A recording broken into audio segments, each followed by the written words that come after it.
Good morning students. आज के session में आप सभी का स्वागत है। क्लास 9th का चैप्टर 4 हम डिस्कस कर रहे हैं, that is our structure of the atom, right. So आज का लेक्चर स्टार्ट करते हैं। आज बेसिकली हम क्या करने वाले हैं। आज हम देखेंगे थॉमसन मॉडल को as well as Rutherford model क्या रहता है, एंड रदरफोर्ड मॉडल के ड्रॉबैक्स को भी हम आज डिस्कस करेंगे, ठीक है। सबसे पहले हम ये देख लेते हैं कि लास्ट के लेक्चर में हमने ये देखा था कि बेसिकली हमारा इलेक्ट्रॉन क्या होता है एंड प्रोटॉन क्या होता है, राइट। इलेक्ट्रॉन एंड प्रोटॉन की डिस्कवरी किसने की, उनके क्या क्या कैरेक्टरिस्टिक्स रहेंगे, एंड इलेक्ट्रॉन प्रोटॉन को किस तरीके से डोनेट किया जाता है, राइट। इसी के साथ साथ हमने एक एक्टिविटी भी डिस्कस करी थी, एंड हमने cathode ray experiment as well as anode ray experiment दोनों को ही डिस्कस किया था। अब आगे बढ़ते हैं। स्ट्रक्चर ऑफ एन एटम देखते हैं। हम किसी भी एटम के स्ट्रक्चर के बारे में हमें कैसे पता लगेगा, right. Dalton's atomic theory suggested that the atom was indivisible and indestructible. That means कि डाल्टन की एटॉमिक थ्योरी ने हमें ये बताया था कि एटम इनडिविजिबल होते हैं, यानी हम एटम को आगे फर्दर डिवाइड नहीं कर सकते। लेकिन डाल्टन की एटॉमिक थ्योरी के बाद ही दो हमारे fundamental particles electron as well as proton, इन दोनों की डिस्कवरी हो गई। अब ये डिस्कवरी हमें शो करती थी कि ये दोनों सब एटॉमिक पार्टिकल तो एटम के हैं, यानी यहाँ पर डाल्टन की जो थ्योरी थी वो फेल हो गई कि एटम्स को हम आगे फर्दर डिवाइड नहीं कर सकते। एटम्स भी आगे सब एटॉमिक पार्टिकल्स में डिवाइड होते हैं, एंड वो हमारे क्या रहते हैं, इलेक्ट्रॉन्स एंड प्रोटॉन्स। इसी के साथ साथ न्यूट्रॉन भी आता है, जिसकी हम आगे चैप्टर जब पढ़ेंगे तब उसके बारे में स्टडी करेंगे, ठीक है। Discovery of two fundamental particles, that is your electrons and protons inside the atom lead to the failure of this aspect of Dalton's atomic theory. Electron and proton की डिस्कवरी ने डाल्टन के इस fact को तो completely destroy कर दिया कि atom को हम आगे फर्दर डिवाइड नहीं कर सकते, ठीक है। अब क्वेश्चन ये उठता है, इलेक्ट्रॉन एंड प्रोटॉन अगर डिस्कवर हो चुके हैं तो किसी एटम के अंदर उन्हें किस तरीके से अरेंज किया जाए। क्या प्रोटॉन इलेक्ट्रॉन के सराउंडिंग रिवॉल्व करता है, या फिर इलेक्ट्रॉन हमारे प्रोटॉन के सराउंडिंग रिवॉल्व करता है, या फिर ऐसा होता है कि दोनों ही रिवॉल्व करते हैं, या फिर कुछ अदर हमारी कंडीशंस रहती हैं। ये सब बेसिकली जानने के लिए हमें ये पता करना पड़ेगा कि किसी भी एटम का स्ट्रक्चर क्या रहता है, राइट। ये नेसेसरी है कि हमें पता लगे कि किस तरीके से electrons and protons are arrange within an atom. किसी एटम में इलेक्ट्रॉन्स को एंड प्रोटॉन्स को किस तरीके से अरेंज किया जाता है, ये जानना जरूरी है, राइट। इसको एक्सप्लेन किसने किया था, इसे एक्सप्लेन किया था बेसिकली मॉडल्स के द्वारा एक्सप्लेन किया गया था। एंड सबसे पहला मॉडल जो हमारे सामने आया था वो रहा था थॉमसन मॉडल, उसे हम पुडिंग मॉडल भी बोलते हैं। सर जे थॉमसन के द्वारा पहला मॉडल हमें मिला था, राइट। उसके बाद रदरफोर्ड मॉडल आया, आफ्टर दैट बोहर्स मॉडल आया, ठीक है। ये तीनों ही मॉडल हमारे लिए इंपॉर्टेंट है, तो पहले हम थॉमसन मॉडल को डिस्कस करेंगे। J.J. Thomson was the first one to propose a model for the structure of an atom, right? अब स्ट्रक्चर ऑफ एटम का पहला मॉडल हम पढ़ने जा रहे हैं, that is our Thomson model. Thomson ने क्या बोला, उन्होंने बोला कि हमारे किसी भी एटम का जो स्ट्रक्चर होता है ना, एक पुडिंग के तरीके से होता है, या सिंपली उसने बोला आप कंसिडर कर सकते हो एक वाटरमेलन को। यहाँ आप देख सकते हैं पिक्चर के अंदर भी, तो उनके अकॉर्डिंग एटम क्या होते हैं भाई, न्यूट्रल होते हैं। एंड उस एटम के अंदर अगर हम सिंपली डिस्कस करें तो हमारे, एक बार आप वाटरमेलन को यहाँ पर देखिए, जैसे वाटरमेलन ये जो आपको रेड कलर से दिख रहा है, रेड कलर ये जो हमारा पार्ट है हम खाते हैं, और ये सीड्स जो होते हैं, राइट। अब हमें थॉमसन ने क्या बोला, उन्होंने बोला था कि ये जो रेड पार्ट आपको दिख रहा है ये तो हमारा क्या है, पॉजिटिव चार्ज है, एंड ये जो बीज आपको दिख रहे हैं that is your seeds black colour के। इसी तरीके से हमारे एटम के अंदर भी क्या होता है, जो इलेक्ट्रॉन्स होते हैं वो भी अंदर धसे हुए होते हैं, राइट। और ओवरऑल अगर हम चार्ज की बात करें तो जितने नंबर ऑफ हमारे पास पॉजिटिव चार्ज रहेंगे या फिर जितना पॉजिटिव चार्ज रहेगा उतना ही इलेक्ट्रॉन किसी भी एटम के अंदर रहता है, यानी कि ओवरऑल एटम जो बात करेंगे वो हमेशा न्यूट्रल रहता है। यानी हम बोल सकते हैं कि मैग्नीट्यूड जितना भी हमारा पॉजिटिव चार्ज का रहेगा उतना ही नेगेटिव चार्ज का रहेगा, ठीक है। सो सिंपली थॉमसन के according Thomson propose the model of an atom that is similar to that of your Christmas pudding. आप खीर के तरीके से भी समझ सकते हैं, जैसे खीर जो होती है उसके अंदर हमें डिफरेंट डिफरेंट जो नट्स दिखते हैं, वो नट्स जो उसके अंदर लाए कर रहे हैं वो इलेक्ट्रॉन्स का काम करेंगे, एंड जो रेस्ट हमारी पुडिंग है वो पॉजिटिव चार्ज का काम करेगी, एंड ओवरऑल जो पुडिंग है वो किसे रिप्रेजेंट करेगी, एक एटम को रिप्रेजेंट करेगी। सो electron in a sphere of positive charge were like currents, that is dry fruit, in a spherical Christmas pudding. Simply आप समझिए तो इलेक्ट्रॉन्स क्या होते हैं, एक पॉजिटिवली चार्ज जो स्फीयर होता है उसके अंदर लाई करते हैं, ठीक है। One can also think of a watermelon, again जैसा मैंने आपको दिखाया था कि आप वाटरमेलन को भी कंसिडर कर सकते हैं, जो हमारा पॉजिटिव चार्ज पार्ट रहेगा that is like your red colour that is spread over the watermelon, ठीक है। सो हम बोल सकते हैं positive charge in atom is spread all over like the red edible part of the watermelon, ठीक है।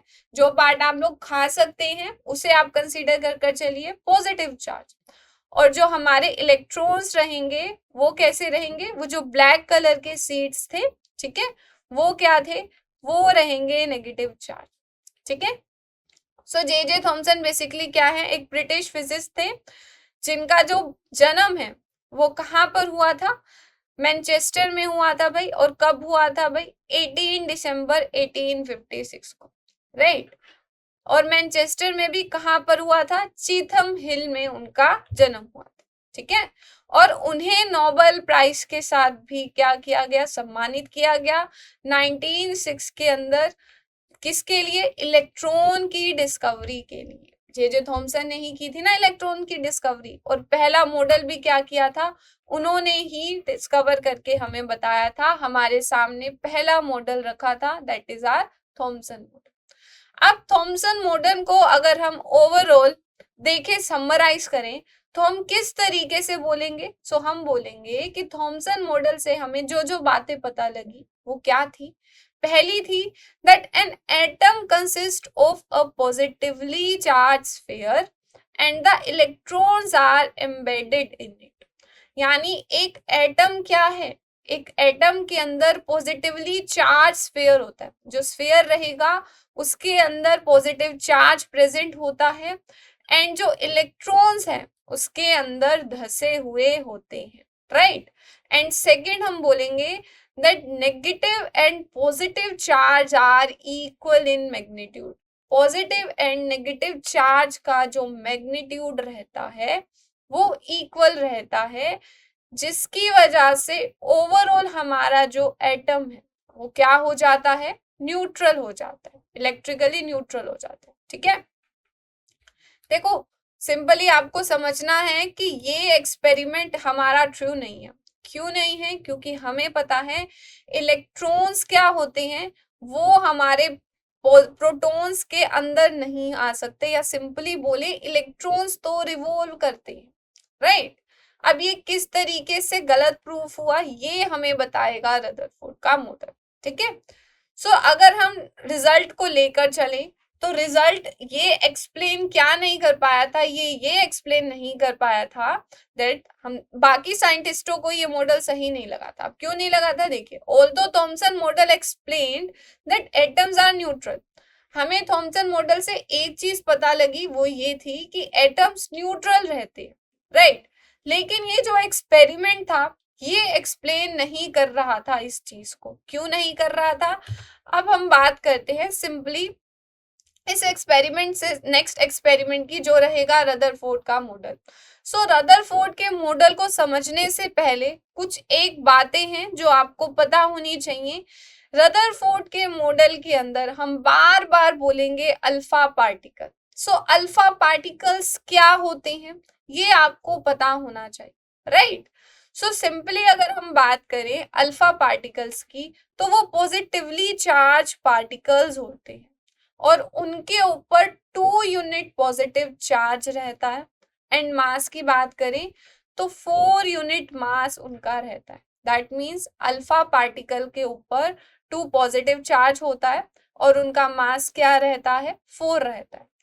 अब 2 पॉजिटिव चार्ज की बात अगर सपोज करो आपको नहीं पता, मास पता है, तो आपको पता होगा कि हीलियम का मास भी क्या होता है, 4 होता है। यानी कि मैम अगर हीलियम के ऊपर 2 पॉजिटिव चार्ज आ जाए तो वो एक अल्फा पार्टिकल का काम करता है, ठीक है। तो अगर अल्फा पार्टिकल की बात हो रही है तो आप ये भी समझ सकते हैं कि वो एक हीलियम आयन है।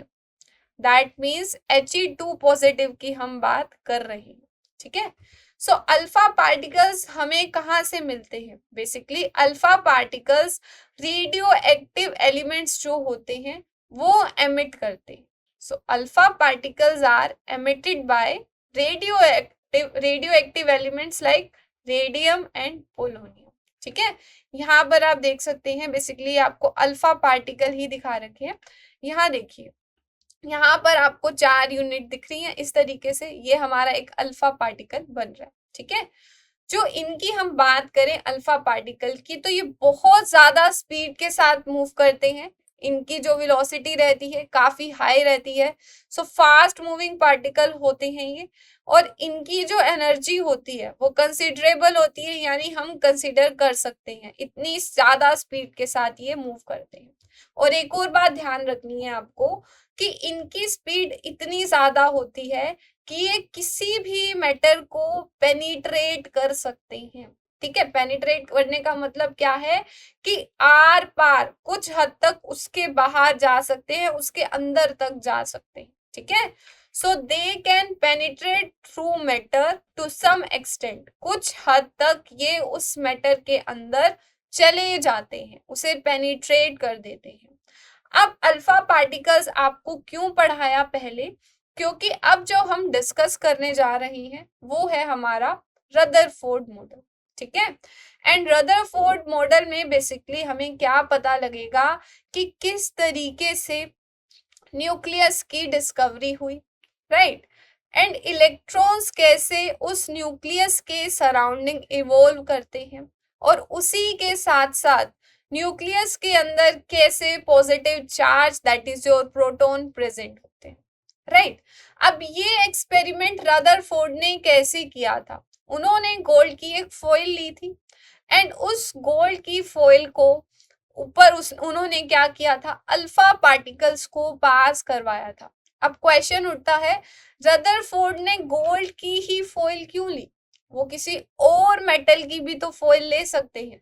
सो रदरफोर्ड ने गोल्ड की फॉइल इसीलिए ली थी क्योंकि वो अपने एक्सपेरिमेंट करते टाइम किसी ऐसी फॉइल को लेना चाहते थे जो सबसे ज्यादा थिन हो। सो अल्फा पार्टिकल्स जब उन्होंने पास करवाए गोल्ड फॉइल के ऊपर, तो गोल्ड फॉइल उन्होंने सबसे थिनेस्ट लेकर चले, सबसे थिन उसकी शीट लेकर चले, वहां पर उन्होंने अल्फा पार्टिकल्स को क्या करवाया, पास करवाया, ठीक है। सो अब हम जा रहे हैं रदरफोर्ड का मॉडल पढ़ने। सो देखते हैं, एंड्रेस Rutherford was interesting in knowing how the electrons are arranged within an atom.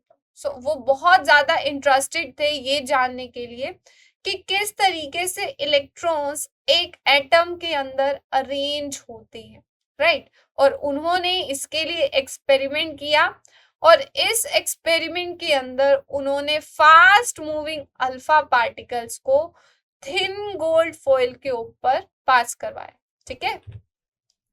सो अब क्वेश्चन उठता था कि उन्होंने गोल्ड फॉइल क्यों सिलेक्ट की, राइट। अब उन्होंने गोल्ड फॉइल इसीलिए सिलेक्ट की क्योंकि वो सबसे थिन जो हमारी लेयर है वो बनाना चाहते थे। So he selected gold foil because he wanted as thin a layer as possible, right. अब जो गोल्ड फॉइल थी उसके अंदर आपको ध्यान रखना है गोल्ड के अप्रोक्सीमेटली 1000 एटम्स थे, ठीक है। 1000 एटम से मिलकर वो एक पूरी फॉइल बनी हुई थी एंड उसके ऊपर alpha particles that is are helium ion, उन्हें क्या किया गया, पास करवाया गया, ठीक है। अब क्योंकि अल्फा पार्टिकल्स मैंने थोड़ी देर पहले ही आपको बताया था कि ये फास्ट मूविंग पार्टिकल्स होते हैं एंड इनकी अगर बात करी जाए एनर्जी की तो कंसिडरेबल अमाउंट की एनर्जी होती है, ठीक है। तो इसीलिए उन्होंने अल्फा पार्टिकल्स को क्या किया था, गोल्ड फॉइल के ऊपर पास करवाया, राइट। सो अब जब उन्होंने अल्फा पार्टिकल्स गोल्ड फॉइल के ऊपर पास करवाए तो ये एक्सपेक्ट किया जा रहा था कि अल्फा पार्टिकल्स डिफ्लेक्ट हो जाएंगे, राइट। अब वो डिफ्लेक्ट हो जाएंगे, सिंपली अगर देखा जाए तो सिंपल सी बात है क्योंकि एटम्स है। अब एटम्स के अंदर एटम से अगर हमारे अल्फा पार्टिकल्स टकराते हैं तो वो डिफ्लेक्ट हो जाने चाहिए थे डिफरेंट डिफरेंट डायरेक्शंस के अंदर, राइट। अब इसका सिंपली रीजन आप ये देख सकते हैं कि जो अल्फा पार्टिकल्स हैं उनका जो मास है वो हैवी है प्रोटॉन से, क्योंकि एटम्स की हम बात कर रहे हैं, गोल्ड के जो एटम्स की बात कर रहे हैं उन एटम्स के अंदर भी क्या रहते हैं, प्रोटॉन रहते हैं, राइट। अब अल्फा पार्टिकल्स प्रोटॉन से क्या होते हैं, ज्यादा हेवियर होते हैं, तो उन्होंने ये एक्सपेक्ट किया था कि ज्यादा डिफ्लेक्शंस उन्हें देखने को नहीं मिलेंगे, ठीक है। तो उन्होंने क्या एक्सपेक्ट किया, it was expected that alpha particles would be deflected by the subatomic particles in gold atom। अभी थॉमसन के अकॉर्डिंग तो एटम्स के अंदर इलेक्ट्रॉन्स प्रेजेंट थे, राइट, एंड प्रोटॉन्स भी प्रेजेंट थे। अब वो अलग बात है कि उन्होंने बोला था कि प्रोटॉन्स के अंदर इलेक्ट्रॉन्स होते हैं, हमारी जो फेरी फेरी होती है वो ओवरऑल पॉजिटिवली चार्ज रहती है एंड उसके अंदर इलेक्ट्रॉन्स एम्बेडेड होते हैं, right.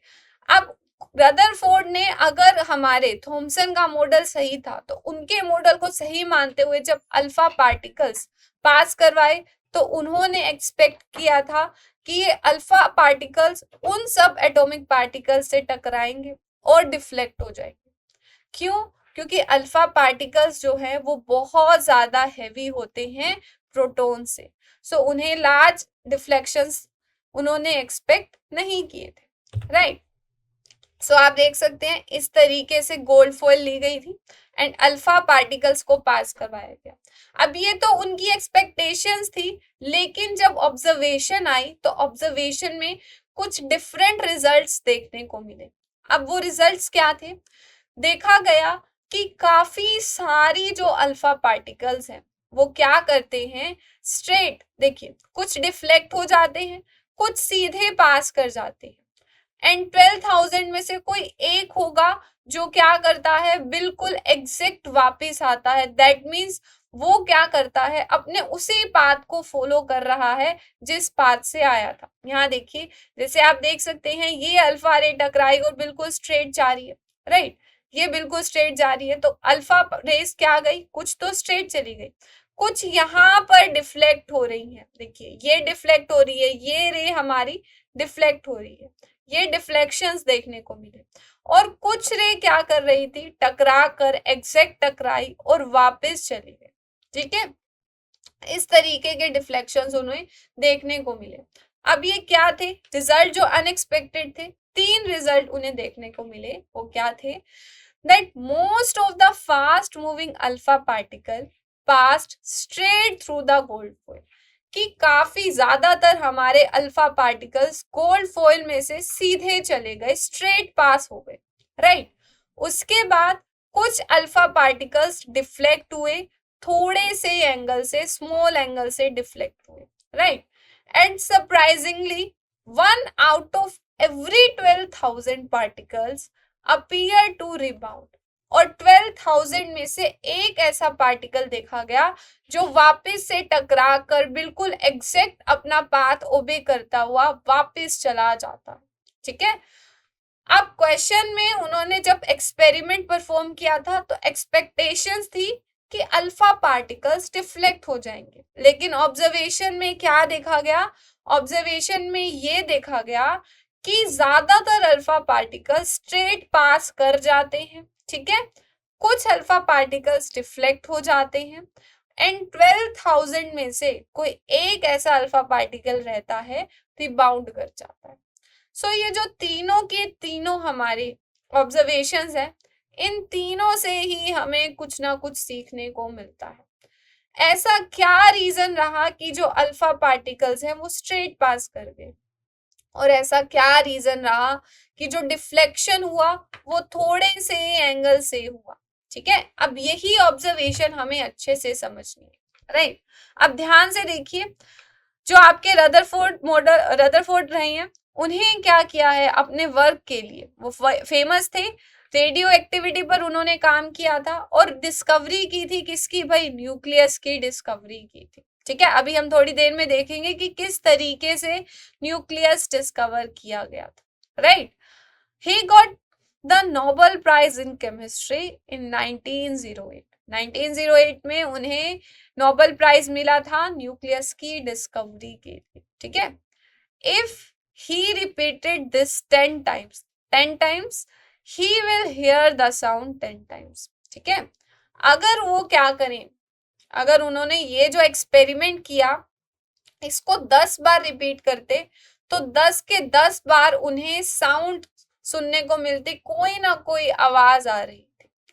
But if a blindfolded child were to throw stones at a barbed wire fence, most of the stones would not hit the face fencing sound and no sound would be heard। लेकिन अगर एक blind child को बोला जाए कि आपने आंखें बंद है उनकी, ठीक है, और उन्हें एक दीवार के सामने खड़ा कर दिया जाए और उन्हें बोला जाए कि उन्हें क्या करना है, पत्थर फेंकना है। ठीक है, तो अगर वो पत्थर फेंकता है तो उसे क्या साउंड प्रोड्यूस होती हुई मिलेगी। अब वो तो देख सकते हैं, वो तो कर देंगे जो देखे हुए हैं, पर अगर जो ब्लाइंड चाइल्ड रहेगा, राइट, वो अगर फेंकता है पत्थर तो क्या है, फेंसिंग से हमारा स्टोन हिट नहीं करता एंड जिस वजह से साउंड भी प्रोड्यूस नहीं होती। ऐसा क्यों होता है, ऐसा इसलिए होता है क्योंकि जो फेंसिंग रहेगी एंड हमारा जो एरिया रहेगा, राइट, जिसमें वो पत्थर फेंका गया, उन दोनों के बीच में बहुत ज्यादा गैप आ जाता है, जिसकी वजह से वो जो स्टोन रहेगा डायरेक्ट पास हो जाता है। रदरफोर्ड ने भी सेम ऐसा ही यूज कर उन्होंने बताया इसी एक्टिविटी के थ्रू। ठीक है, अब एक्टिविटी के थ्रू उन्होंने समझाया, इसे हम इम्प्लीकेशन करते हैं, इस एक्सपेरिमेंट की इम्प्लाई करके देखेंगे। So consider an activity in an open field to understand the implications of this experiment.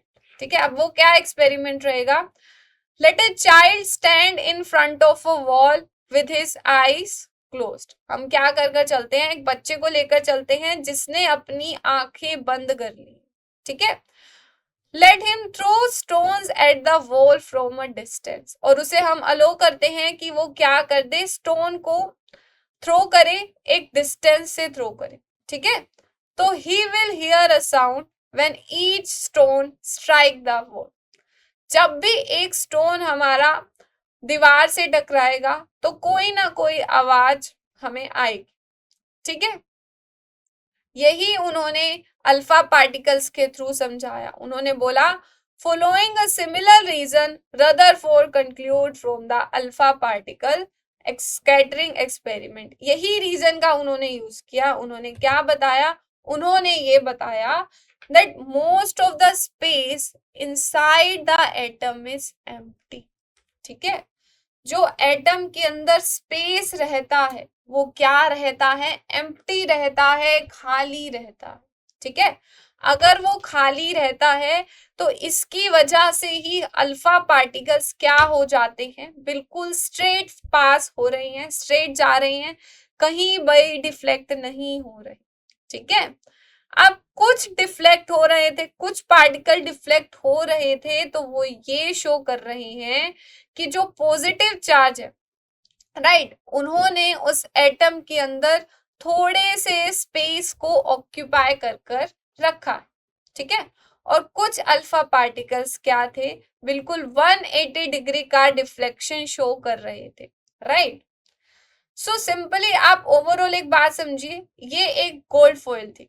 अब इस गोल्ड फॉइल के ऊपर जब अल्फा पार्टिकल्स को स्ट्राइक करवाया गया तो क्या ऑब्जर्व किया गया कि ज्यादातर अल्फा पार्टिकल्स इस गोल्ड फॉइल से स्ट्रेट पास कर जाते हैं, ठीक है। और कुछ अल्फा पार्टिकल, सपोज ये अल्फा पार्टिकल यहां से टकराया एंड डिफ्लेक्ट हो गया, और कुछ में से 12,000 में से कोई एक अल्फा पार्टिकल रहता है जो एग्जैक्ट इस तरीके से आ रहा है और इसी डायरेक्शन में अपने पाथ को फॉलो करता हुआ वापस चला गया। सो जो अल्फा पार्टिकल्स बिल्कुल स्पेस से बाहर चले गए, बिल्कुल स्ट्रेट पास कर गए, वो हमें क्या दिखाते हैं, वो हमें ये शो करते हैं कि जो एटम है उसके अंदर कहीं ना कहीं काफी सारा स्पेस प्रेजेंट है, राइट। अब इस स्पेस को तो कुछ बोला नहीं जाएगा, डेफिनेटली इसे भी कोई ना कोई नाम दिया जाए, राइट। अब कुछ पार्टिकल्स जो डिफ्लेक्ट हो गए, वो ये शो करते हैं कि पॉजिटिव चार्ज जो था उसने कहीं ना कहीं इस स्पेस के अंदर छोटा सा हमारा जो स्पेस है उसे ऑक्यूपाई कर रखा है। तभी तो पॉजिटिव, क्योंकि हम जो रे पास कर रहे हैं वो भी पॉजिटिवली चार्ज है, एंड जो स्पेस रहेगा उसके अंदर भी पॉजिटिव चार्ज प्रेजेंट है। यानी कि पॉजिटिव जब पॉजिटिव से टकराएगा तो इसकी वजह से क्या होता है, डिफ्लेक्शन देखने को मिल जाता है। सो ओवरऑल हम बात करें तो हम ये बोलेंगे, most of the space inside the atom is empty because most of the alpha particles pass through the gold foil without getting deflected।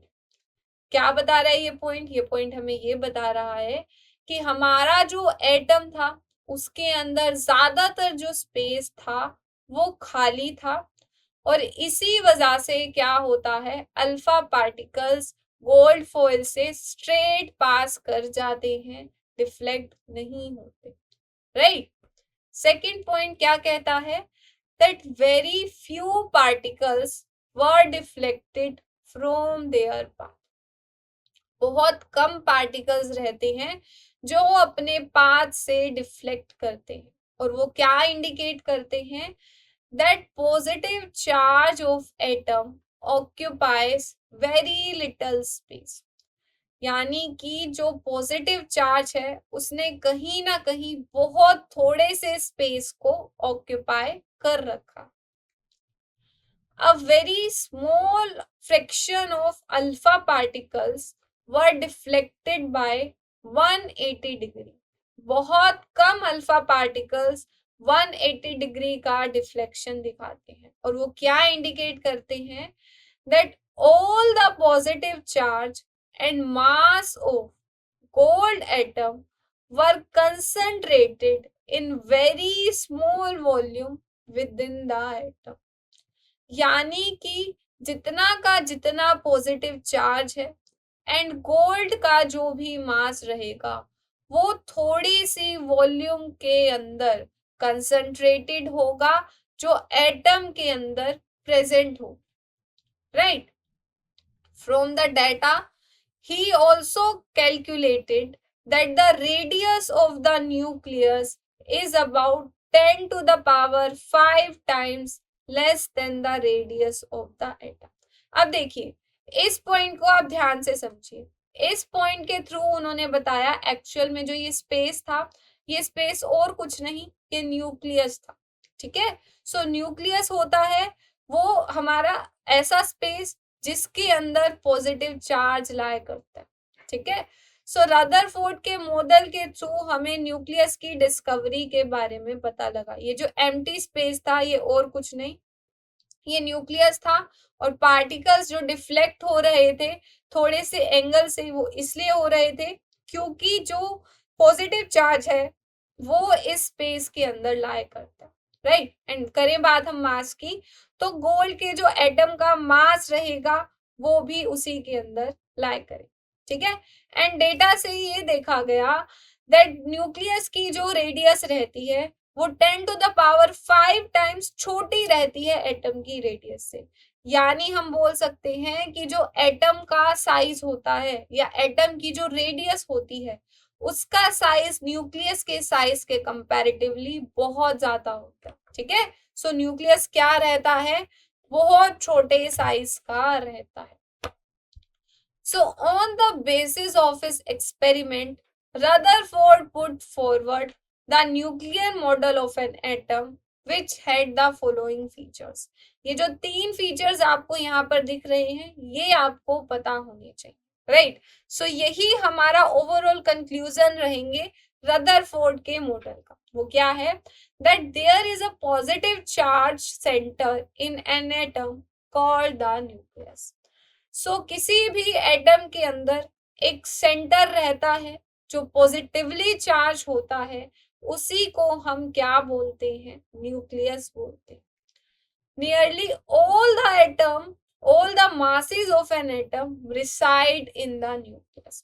सभी एटम्स की अगर हम बात करें, अब वो एटम्स चाहे आपके इलेक्ट्रॉन्स या सिंपली बात करें हमारे मेटल्स के हों या नॉन मेटल्स के हों, सभी के अंदर हमारा जो मास रहता है, राइट, वो क्या लाई करता है, वो न्यूक्लियस के अंदर लाई करता है, ठीक है। एंड जो इलेक्ट्रॉन्स है, इलेक्ट्रॉन्स क्या करते हैं, उस न्यूक्लियस के सराउंडिंग रिवॉल्व करते हैं। So the electrons revolve around the nucleus in circular path. So Rutherford के मॉडल ने हमें बोला कि एक सपोज करिए ये हमारा न्यूक्लियस है जिसके अंदर पॉजिटिव एंड नेगेटिव, हमारा पॉजिटिव चार्ज रहेगा, ठीक है। एंड जो इलेक्ट्रॉन्स है इसके सराउंडिंग रिवॉल्व करते हैं और सर्कुलर पाथ में रिवॉल्व करते हैं, ठीक है। The size of nucleus is very small. Nucleus का जो साइज रहता है वो बहुत छोटा रहता है as compare to the size of atom. Atom के साइज के कंपैरिजन में हमारा जो न्यूक्लियस रहता है उसका साइज बहुत छोटा रहता है, ठीक है। अब रदरफोर्ड मॉडल के कुछ ड्रॉबैक भी थे, और वो ड्रॉबैक क्या थे वो आपको ध्यान रखने हैं। उन्होंने बोला कि न्यूक्लियस के सराउंडिंग हमारे इलेक्ट्रॉन्स रिवॉल्व करते हैं एंड सर्कुलर पाथ में रिवॉल्व करते हैं। अगर ऐसा पॉसिबल है, सर्कुलर पाथ में वो रिवॉल्व करेंगे, रिवॉल्व करते रहेंगे, तो एक टाइम ऐसा आएगा रिवॉल्व करते करते हमारे क्या होंगे, वो इलेक्ट्रॉन्स इस न्यूक्लियस के अंदर चले जाएंगे। एंड अगर वो न्यूक्लियस के अंदर चले गए, सो आप ध्यान दीजिए दैट न्यूक्लियस के अंदर तो ऑलरेडी हमारा प्रोटॉन प्रेजेंट था, एंड अगर इलेक्ट्रॉन भी उसी के अंदर चला जाता है तो ओवरऑल एटम ही न्यूट्रल हो जाएगा। यानी कि ये तो हमारा कॉन्ट्राडिक्शन आ गई, राइट। अब ये कॉन्ट्राडिक्शन क्यों थी, क्योंकि ओवरऑल न्यूक्लियस के अंदर ही पूरा एटम क्या हो गया, न्यूट्रल हो गया, है ना। यानी कि ये बात एग्जैक्ट हमारी सही नहीं थी दैट कि इलेक्ट्रॉन्स न्यूक्लियस के सराउंडिंग रिवॉल्व करते हैं सर्कुलर पाथ के अंदर। ऐसा क्यों सही नहीं था, क्योंकि अगर वो रिवॉल्व कर रहे हैं तो रिवॉल्व करते करते क्या होगा, एक्सेलरेशन प्रोड्यूस होगा, राइट। एंड एक्सेलरेशन की वजह से ये क्या करते हैं, एनर्जी को रेडिएट करते हैं। सो ये जो ड्रॉबैक था ये बहुत इंपॉर्टेंट है, ये आपको ध्यान रखना है that revolution of the electron in a circular orbit is not expected to be stable, right. So अगर इलेक्ट्रॉन्स न्यूक्लियस के सराउंडिंग रिवॉल्व करते हैं तो उन्हें स्टेबल नहीं माना जाता। क्यों नहीं माना जाता, ऐसा इसलिए नहीं माना जाता क्योंकि any particle in circular orbit would undergo acceleration. कोई भी पार्टिकल अगर सर्कुलर ऑर्बिट में मूव कर रहा है तो वो क्या करेगा, एक्सेलरेशन प्रोड्यूस करेगा। एंड एक्सेलरेशन के टाइम पर क्या होता है, ये जो चार्ज पार्टिकल्स होते हैं ये एनर्जी को क्या करते हैं, रेडिएट करते हैं, ठीक है।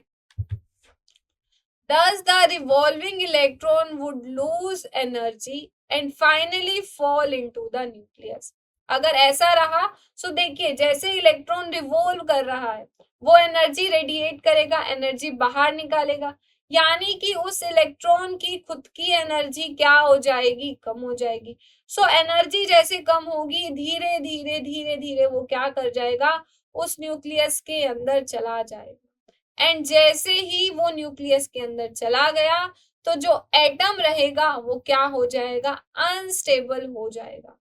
इसी वजह से अगर ऐसा हुआ तो हम बोलेंगे कि ये तो एग्जिस्ट नहीं करता, क्योंकि थॉमसन मॉडल भी तो सेम यही बात कहता था कि हमारी जो पॉजिटिवली चार्ज स्पेस है उसके अंदर ही इलेक्ट्रॉन्स लाई करेंगे।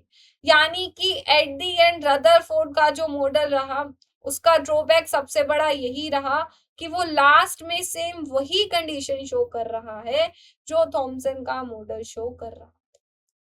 यानी रदरफोर्ड के मॉडल के बाद एक और मॉडल आएगा जो में हमें एग्जैक्ट बताएगा कि किस तरीके से इलेक्ट्रॉन्स रिवॉल्व करते हैं हमारे न्यूक्लियस के सराउंडिंग।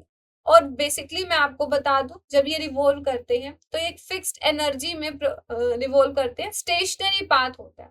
स्टेशनरी का मतलब क्या है कि इनकी एनर्जी फिक्स रहती है। अगर इनकी एनर्जी फिक्स रहती है तो क्या रहता है, ये एक डायरेक्टली सपोज जंप भी करते हैं इलेक्ट्रॉन, एक ऑर्बिट से दूसरे ऑर्बिट में अगर जंप करेंगे तो एक फिक्स्ड अमाउंट की एनर्जी रहती है जिसकी वजह से वो दूसरे ऑर्बिट में जंप करेंगे। एंड अगर वो एनर्जी रेडिएट करते हैं और वो रेडिएशन बेसिकली हमने देखा भी है कि कलर्ड होती है। एंड वो कलर क्यों होती है, क्योंकि वो विजिबल पाथ के अंदर लाई करती है, राइट। सो अब ये जो रेडिएशंस हैं ये किस तरीके से एक दूसरे से रिलेट करती हैं, क्या इनका रीजन रहता है, ये हम आगे पढ़ेंगे। बट अभी हमने डिस्कस किया दैट इफ दिस वर सो, अगर ऐसा होता है कि इलेक्ट्रॉन न्यूक्लियस के अराउंड सर्कुलर पाथ में घूमता है तो क्या होगा, वो एनर्जी को रेडिएट करेगा, इलेक्ट्रॉन की एनर्जी कम हो जाएगी एंड वो फाइनली न्यूक्लियस के अंदर चला जाएगा। So if this were so, the atom should be highly unstable.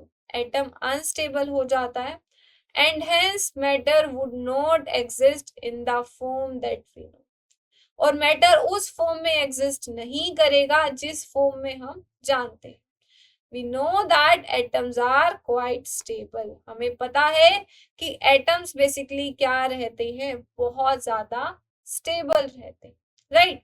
So Rutherford के ये जो ड्रॉबैक रहेंगे ये आपको ध्यान रखने हैं। सो बेसिकली आज के लेक्चर में हमने क्या सीखा, आज के लेक्चर में हमने सबसे पहले क्या देखा, थॉमसन मॉडल को देखा, जे थॉमसन जिन्होंने इलेक्ट्रॉन की डिस्कवरी की, राइट। अब इलेक्ट्रॉन की डिस्कवरी के बाद उन्होंने जो थॉमसन का मॉडल दिया वो क्या था, उन्होंने बोला कि हमारा जो, इसे ऑल्सो थॉमसन पुडिंग मॉडल भी बोला जाता है, दैट हमारे जो इलेक्ट्रॉन्स रहते हैं, राइट, वो क्या रहते हैं, वो पॉजिटिवली चार्ज स्फीयर के अंदर एम्बेडेड होते हैं या फिर धसे हुए होते हैं। और ओवरऑल हमारा जो एटम रहता है वो न्यूट्रल रहता है। न्यूट्रल कैसे रहता है, न्यूट्रल इसलिए रहता है कि जितना अमाउंट या जितना मैग्नीट्यूड पॉजिटिव चार्ज का रहेगा उतना ही मैग्नीट्यूड हमारे नेगेटिव चार्ज या इलेक्ट्रॉन्स का रहेगा जो एटम को न्यूट्रल बना देता, राइट। अब थॉमसन मॉडल के बाद कौन सा मॉडल आया, रदरफोर्ड मॉडल। सो रदरफोर्ड मॉडल पढ़ने से पहले हमने ये देखा कि अल्फा पार्टिकल्स क्या होते हैं। अल्फा पार्टिकल्स बेसिकली हमारे पॉजिटिवली चार्ज आयंस होते हैं जिनके ऊपर 2 पॉजिटिव चार्ज होता है। एंड बात करें मास की तो मास इनका कितना रहता है, 4 ग्राम रहता है। इन्हें हम हीलियम आयंस भी बोलते हैं, राइट। एंड ये जो आयंस है ये कौन रेडिएट करता है, रेडियो एक्टिव एलिमेंट्स रेडिएट करते हैं, राइट, जैसे रेडियम हो गया, पोलोनियम हो गया। अब ये जो रेडिएट करते हैं इनकी जो एनर्जी रहती है बहुत ज्यादा एनर्जी होती है और वो कंसिडरेबल अमाउंट की होती है, और ज्यादा लार्ज अमाउंट में हम बोलेंगे कि बहुत ज्यादा काइनेटिक एनर्जी के साथ ये मूव करते हैं, राइट। अब बात करें रदरफोर्ड मॉडल की, रदरफोर्ड मॉडल में हमने ये देखा कि रदरफोर्ड मॉडल में रदरफोर्ड ने क्या किया, गोल्ड की फॉइल को लिया। एंड उस कॉइल की फॉइल के ऊपर उन्होंने अल्फा पार्टिकल्स को क्या करवाया, अल्फा पार्टिकल्स को स्ट्राइक करवाया। अब अल्फा पार्टिकल स्ट्राइक करवाने के बाद उन्होंने ये एक्सपेक्ट किया था कि अल्फा पार्टिकल्स क्या शो करेंगे, डिफ्लेक्शन शो करेंगे। लेकिन एक्सपेरिमेंट करने के बाद जो ऑब्जर्वेशन आई, 3 ऑब्जर्वेशन निकल कर आई, और वो 3 क्या थी कि ज्यादातर अल्फा पार्टिकल्स स्ट्रेट पास कर जाते हैं, कुछ अल्फा पार्टिकल्स डिफ्लेक्ट करते हैं, एंड 12,000 में से कोई एक पार्टिकल ऐसा रहता है जो रिबाउंड कर जाता है। सो इन तीनों ऑब्जर्वेशंस के थ्रू उन्होंने क्या बताया, उन्होंने ये बताया कि अल्फा पार्टिकल्स बिना डिफ्लेक्ट हुए स्ट्रेट पास कर जाते हैं। ऐसा क्यों होता है? ऐसा इसलिए होता है कि हमारा जो एटम है उसके अंदर एक ऐसा पार्ट रहेगा जिसमें बहुत ज्यादा स्पेस रहता है, राइट। अब ये जो स्पेस रहता है, इस स्पेस की वजह से क्या होता है, अल्फा पार्टिकल स्ट्रेट पास करते हैं। उन्होंने बताया नंबर 2 दैट अल्फा पार्टिकल्स कुछ जो डिफ्लेक्ट होते हैं वो इस वजह से होते हैं क्योंकि उस स्पेस के अंदर कुछ अमाउंट में हमारा पॉजिटिव चार्ज प्रेजेंट है जिससे वो टकराते हैं एंड डिफ्लेक्शन शो हमें करते हैं, राइट। नंबर 3 उन्होंने बताया कि कुछ अल्फा पार्टिकल्स क्या करते हैं, 180 डिग्री से रिबाउंड कर जाते हैं। सो ये जो पॉजिटिव चार्ज हम बात करें, जो एक स्पेस था जिसके अंदर लाई कर रहा था, उसे उन्होंने क्या बोला, न्यूक्लियस बोला। और उन्होंने ये भी बताया कि हर एटम का जो मास रहता है, राइट, वो क्या रहता है, इसके अंदर, इस न्यूक्लियस के अंदर कंसंट्रेटेड रहता है, राइट। सो किसी भी एटम का जो मास रहेगा बेसिकली न्यूक्लियस के अंदर ही कंसंट्रेटेड होता है। आपको पता भी होगा कि अगर हमें मास नंबर निकालना है तो हम कितने नंबर ऑफ न्यूट्रॉन्स एंड कितने नंबर ऑफ प्रोटॉन्स ये हैं, इन्हें ऐड कर दें तो हमारे पास किसी भी एटम का मास आ जाता, राइट। इसके बाद उन्होंने एक्सपेरिमेंटली भी बताया कि जो एटम की रेडियस रहती है, बेसिकली किसी भी एटम की रेडियस की हम बात करें, उसका जो साइज रहता है उस न्यूक्लियस की रेडियस से क्या रहता है, 10 टू द पावर 5 टाइम्स ज्यादा रहता है। सिंपली एटम की रेडियस न्यूक्लियस की रेडियस से 10 टू द पावर 5 टाइम्स ज्यादा थी। यानी हम सोच सकते हैं कि न्यूक्लियस का जो साइज रहता है वो कितना छोटा होता है, राइट। इसके बाद रदरफोर्ड मॉडल्स के भी कुछ ड्रॉबैक निकल कर आए, एंड वो रदरफोर्ड मॉडल के ड्रॉबैक क्या थे। सबसे पहला ड्रॉबैक ये था कि उन्होंने बोला था कि जो इलेक्ट्रॉन्स रहते हैं वो न्यूक्लियस के सराउंडिंग सर्कुलर पाथ में रिवॉल्व करते हैं। लेकिन अगर ऐसा हुआ, अगर वो सर्कुलर पाथ में रिवॉल्व करते रहे तो क्या होगा, वो एक्सेलरेशन प्रोड्यूस करेंगे, एक्सेलरेशन होगा एंड वो एनर्जी रेडिएट करेंगे। सो इस वजह से उनकी एनर्जी लॉस हो जाएगी एंड एक टाइम ऐसा आएगा कि वो फाइनली न्यूक्लियस के अंदर चले जाएंगे। अब जैसे ही इलेक्ट्रॉन्स वापस से न्यूक्लियस के अंदर चले जाते हैं तो हम क्या बोलेंगे, एटम फिर से हमारा अनस्टेबल हो जाता है, ठीक है। तो ये ओवरऑल आज के चैप्टर में हमने देखा। सो आज की क्लास को हम यहीं पर एंड करते हैं। आई होप आपको समझ में आ गया होगा। So thank you, have a nice day.